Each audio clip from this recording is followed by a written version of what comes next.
মন ভোলা আনমো না আমি। কবি আবু মোহাম্মদ রাশেদ।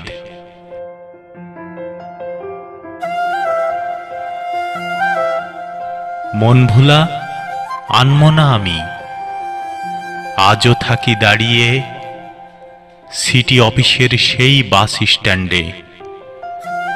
আচমকা তুমি আসবে বলে তোমার প্রণয়ের নব্য ছোঁয়া পেতে দেহ মন আজও হয় সীমাহীন ব্যাকুল। তোমার সোহাগ মাখা নীল কণ্ঠ বাণী শুনতে উদাসী মন আজও হয় আকুল। মন ভোলা আনমো না আমি, আজও থাকি চেয়ে তোমার আলোকচিত্রের ফ্রেমে, দেয়ালে সাঁটানো ঘরের সেই কোণে আচমকা সশব্দে নড়বে চড়বে বলে।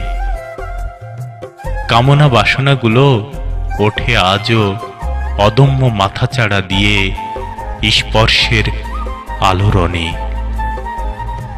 অপলক দৃষ্টিভ্রমে দেখি আজও জাগরণে। মন ভোলা আনমো না আমি, আজও আছি অনুভূতিকে ছুঁয়ে গত হওয়া স্মৃতির সেই অ্যালবামে, যেখানে নীরবাত্মা করে আসা যাওয়া।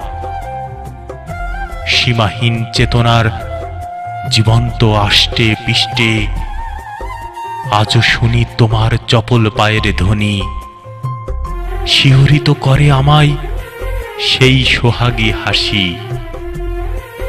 বোঝো না তুমি, তোমায় কতটা ভালোবাসি।